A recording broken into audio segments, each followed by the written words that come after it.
नारी शक्ति वंदन अधिनियम पारित किया और जब 29 में इसको लागू करने के लिए एक आवश्यक प्रस्ताव लेकर के आए तो उसमें कांग्रेस, समाजवादी पार्टी और ये सभी दल उसमें बाधक बन गए, क्योंकि मैंने पहले भी कहा कि आप सबका चेहरा तो बोलने के कुछ और है, दिखाने के कुछ और है।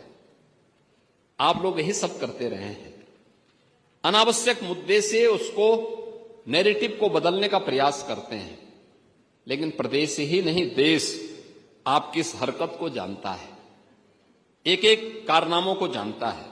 और खासतौर पर जब मैं समाजवादी पार्टी की बात करता हूं, 1995 की घटना भी सबको याद है, जब प्रदेश की पहली दलित मुख्यमंत्री के साथ स्टेट गेस्ट हाउस कांड हुआ था।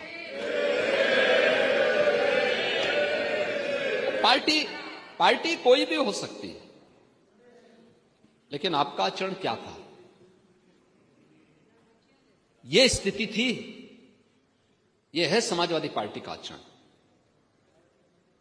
समाजवादी पार्टी के नेताओं के वक्तव्यों को अगर आप देखेंगे, आप याद करिए उस समय की बहुजन समाज पार्टी की नेत्री जो बाद में प्रदेश की मुख्यमंत्री बनी, भारतीय जनता पार्टी ने उनको सपोर्ट किया कि हां, एक दलित की बेटी को सम्मान मिलना चाहिए,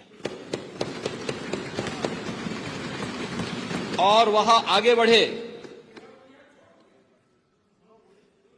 देखो भाई, सवाल यह है कि उनकी बैसाखी पे सरकार तो सपा चला रही थी, यह नैतिक दायित्व तो आप लोगों का था, लेकिन आप लोगों की राक्षसी वृत्ति पर लगाम लगाने के लिए तात्कालिक रूप से आवश्यक था कि भारतीय जनता पार्टी उन्हें सपोर्ट करे, और भारतीय जनता पार्टी के नेतृत्व ने उस समय उस प्रकार की सहृदयता का परिचय दिया।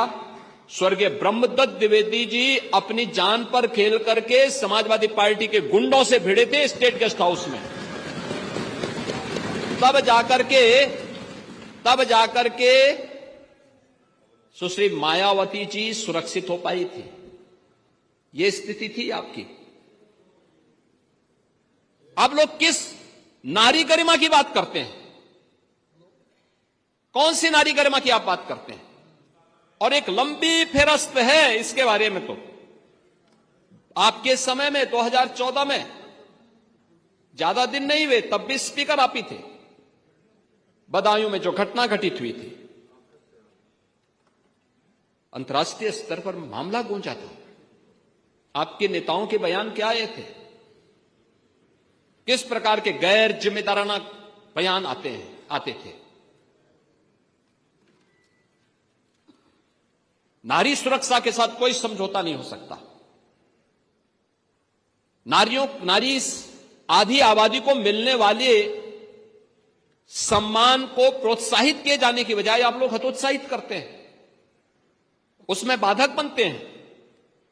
और किस प्रकार से आप लोगों ने प्रस्ताव भी, चेयर से अध्यक्ष जी ने भी आपको बताया किस तरीके से आप अनुसूचित जाति जनजाति के लोगों पर डकैती डलवाने का काम कर रहे थे। प्रस्ताव तो आप ही की अध्यक्षता में सदन पारित करवा के भेज रहा था तत्कालीन कांग्रेस सरकार के पास। यह आचरण था आप लोगों का। अनुसूचित जाति जनजाति को उसका अधिकार मिले, महिलाओं को उसका अधिकार मिले, पिछड़ों को प्राथमिकता मिले, वंचितों को वरीयता मिले। यही तो एनडीए की सरकार की प्राथमिकता है और यही प्रतिबद्धता है। ये नारी शक्ति वंदन अधिनियम उसी प्रतिबद्धता का परिणाम है और उसी को प्रस्तुत करने के लिए हम सब यहां पर आए हैं। मैं तो भौचक हूं इस बात को लेकर के। आप लोग बात करते हैं, याद रखना, आप सभी लोग महिलाओं के सांप से शापित हैं। और मैं इसलिए कह रहा हूं कि कांग्रेस की दुर्गति आप देख रहे हैं। 40 साल हो गए हैं, 40 साल उत्तर प्रदेश कांग्रेस के देश से लगातार बंजर होता जा रहा है। मैं वही कह रहा हूं ना, इसलिए बंजर हो रहा है। और कमोबेश आपने अब कांग्रेस का अनुसरण करना शुरू कर दिया है, तो आपको भी उसी बंजर दिशा में जाना ही जाना है, यह तय है। कांग्रेस के पतन का कारण क्या था?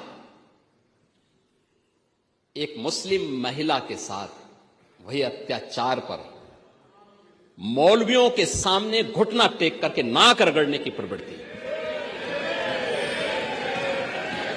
शाहबानो प्रकरण में आप लोगों ने एक मुस्लिम महिला के साथ जो अन्याय किया था, उस समय शाहबानो प्रकरण के बाद जो चीजें सामने आई थी, सुप्रीम कोर्ट ने किस प्रकार की टिप्पणियां की थी।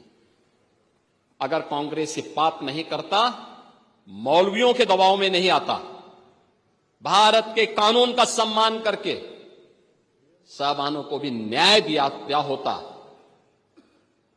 तो यह दुर्गति नहीं होती।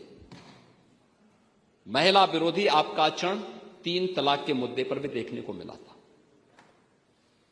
3 तलाक का कानून जब प्रधानमंत्री मोदी थे, आप लोग तो शाहबानो वाले मामले में एक महिला के साथ अन्याय किए, लेकिन 3 तलाक का कानून जब आ रहा था, तब भी आप लोगों ने, इंडी गठबंधन ने, कांग्रेस ने, समाजवादी पार्टी ने, तब भी इस 3 तलाकी कुप्रथा का समर्थन किया था।